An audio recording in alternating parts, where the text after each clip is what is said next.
बिस्मिल्लाहिर्रहमानिर्रहीम। आज की इस वीडियो में हम बात करेंगे 20th सेंचुरी पोइट्री के बारे में। 20th सेंचुरी ड्रामा के बारे में हमने वीडियो बनाई थी। अगर आप उस वीडियो को देखना चाहते हैं तो डिस्क्रिप्शन में लिंक मौजूद है, आप उस वीडियो को देख सकते हैं। तो आज की इस वीडियो में हम बात करेंगे 20th सेंचुरी पोइट्री के बारे में। ओके, तो इस एज में जो है ना पोइट्री भी लिखी गई थी, ड्रामास भी लिखे गए थे, इसके साथ साथ नावल्स भी थे, अदर प्रोज राइटिंग भी थी इस एज की। तो आज की इस वीडियो में हम बात करेंगे 20th सेंचुरी पोइट्री के बारे में। तो पोइट्री के बारे में हम डिस्कस करेंगे, पोइट्री के जो वर्क्स है वो हम डिस्कस करेंगे, और इसके अलावा जो पोइट्स हैं उनकी भी हम बात करेंगे। तो चलो स्टार्ट करते हैं। विलियम बटलर यीट्स, ये इनसे स्टार्ट करते हैं। तो इनको इस पोइट को ग्रेटेस्ट फिगर इन पोइट्री, इस एज के ग्रेटेस्ट पोइट उनको माना जाता है, विलियम बटलर यीट्स को। वो एक आयरिश पोइट था, believed in fairies, magic and other superstition. वो जो है ना, वो जो थे ना फेरीज, यानी ट्रेडिशनल कॉन्सेप्ट्स होते हैं, उनको फेरीज कहा जाता है। उस पर यकीन रखते थे, उनको पसंद करते थे, मैजिक को पसंद करते थे। इसके अलावा जो सुपरस्टिशन है, अदर यानी इरेशनल एटीट्यूड ऑफ माइंड की जो होती है, उस पर ये जो है ना यकीन रखते थे और इससे लगाव रखते थे। तो उन्होंने जो है ना स्टडीड इंडियन फिलासफी, उन्होंने इंडियन फिलासफी को स्टडी किया था। उनके जो वर्क्स है उनमें पहले नंबर पर है an Irish airman foresees his death, an Irish airman foresees his death.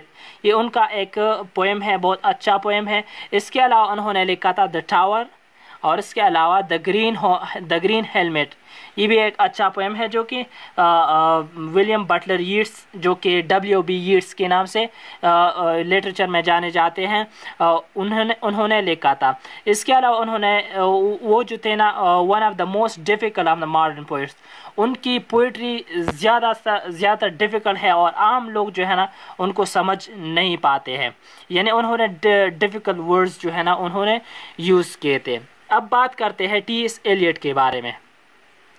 तो T.S. एलियट की जो फर्स्ट वॉल्यूम ऑफ वर्क्स है ना, तो उनका नाम है फ्रॉग एंड अदर्स ऑब्जर्वेशंस। ये उनका फर्स्ट वॉल्यूम है जिसमें उन्होंने मुख्तलिफ पोएम्स जो है ना डाले हैं, मुख्तलिफ पोएम्स इसमें लिख के गए हैं। इसके अलावा उन्होंने लिखा था द वेस्टलैंड, और द वेस्टलैंड उन्होंने लिखा था 1922 में, और ये उनकी पोएम्स में से सबसे इम्पॉर्टेंट पोएम है। और ये भी T.S. एलियट ने इसमें भी ऐसी ज़ुबान इस्तेमाल की है, ऐसे वर्ड्स इस्तेमाल की है कि वो जो है ना समझ से बालातर है, यानी आम लोग उनको नहीं समझ सकते, डिफ़िकल्ट टू अंडरस्टैंड, यानी ये अंडरस्टैंड करने में, समझने में डिफ़िकल्ट होती है।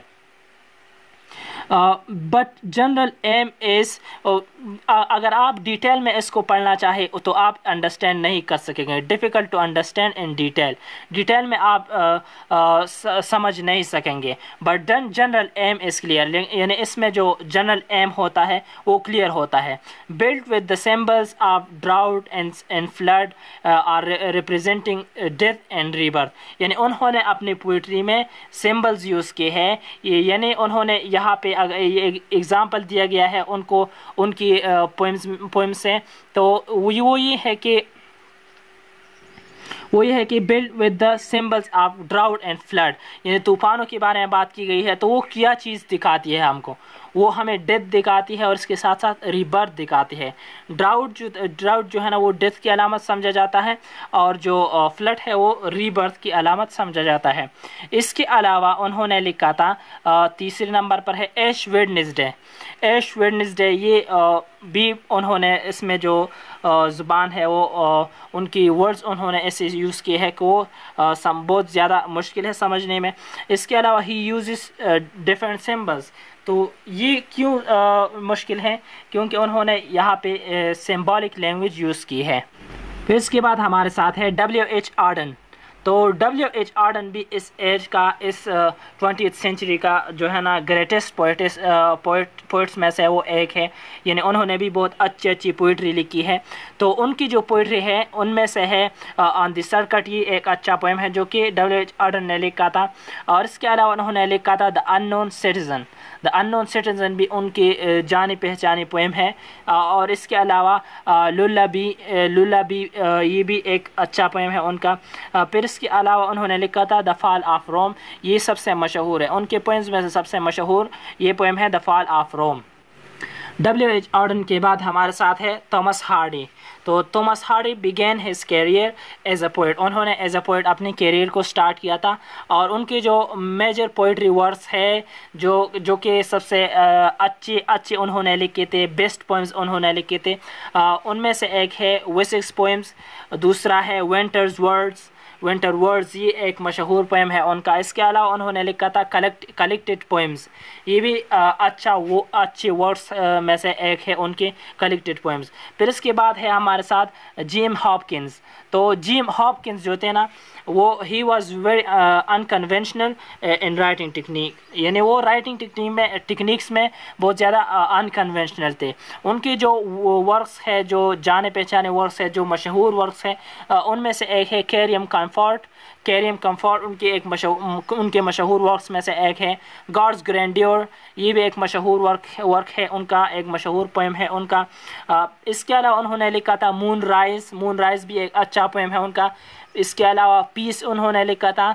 और इसके साथ साथ उन्होंने लिखा था बेंसी पॉपुलर्स भी उनके एक मशहूर पोएम है। तो ये थी J.M. हॉपकिन।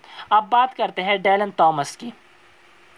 तो डैलन थॉमस जो थे ना ये भी इसी एज के जो है ना नुमाइंदगी करते हैं, इस एज को रिप्रेजेंट करते हैं। उन्होंने भी बहुत अच्छे पोएम्स लिखे हैं इस एज में, जो कि आज भी पढ़े जाते हैं। उनमें से सबसे जो मशहूर है अ रिफ्यूजल टू माउंट the death by fire of a child in London.